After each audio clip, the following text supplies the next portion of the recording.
Bienvenue à notre post-it. Est-ce que tu crois que Dieu peut vraiment changer ta vie? Alors cette question t'interpelle, il faut écouter ce post-it jusqu'à la fin. Aujourd'hui, on va lire un texte qui se trouve dans le livre de la Genèse, chapitre 1er et verset 9. Il dit comme ça le texte. Dieu dit que les eaux qui sont au-dessous du ciel s'amassent en un seul lieu, et que la terre ferme apparaisse. Et en fut ainsi. Les Juifs croient en fait que lorsqu'on prononce une parole, que cette parole, quand elle quitte notre bouche, qu'elle a de la vie et qu'elle fera véritablement son chemin pour créer des choses.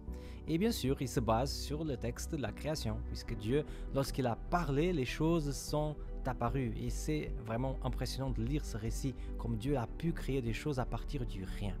Mais il y a un jour, il y a une action de Dieu qui me touche à moi particulièrement plus que les autres. C'est en fait le moment où Dieu va séparer la terre sec de l'eau.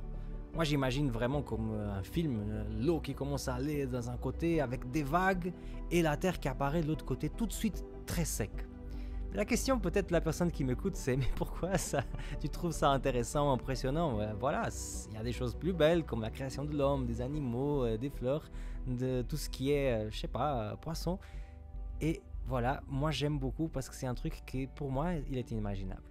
Par exemple, si tu prends un gobelet, comme ça, et tu le remplis de l'eau, et là-dedans tu mets de la terre, ok? Et dans la terre, tu commences à mélanger avec une cuillère.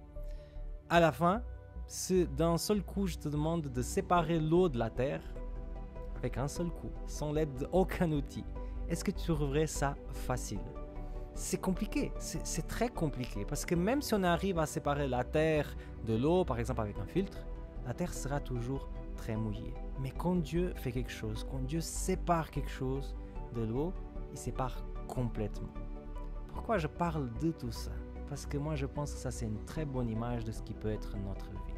Crois-tu vraiment que Dieu arrive à nettoyer ta vie, à enlever toutes les impuretés qui sont là, comme il a fait au jour qu'il a créé la terre sec et l'eau de l'autre côté? Est-ce que tu crois que Dieu a le pouvoir de séparer toutes ces choses qui sont dans ton passé, qui sont dans ta vie, qui sont dans ton cœur, et jeter tout ça, et te rendre cristalline comme l'eau de l'océan? Est-ce que tu crois que Dieu peut faire ça? Alors, en regardant ce texte, je veux me dire à moi-même que oui, qu'il peut, et je pense que ce texte peut t'encourager de la même façon. Moi, je m'appelle Samuel Cunha, et c'était le post-it d'aujourd'hui.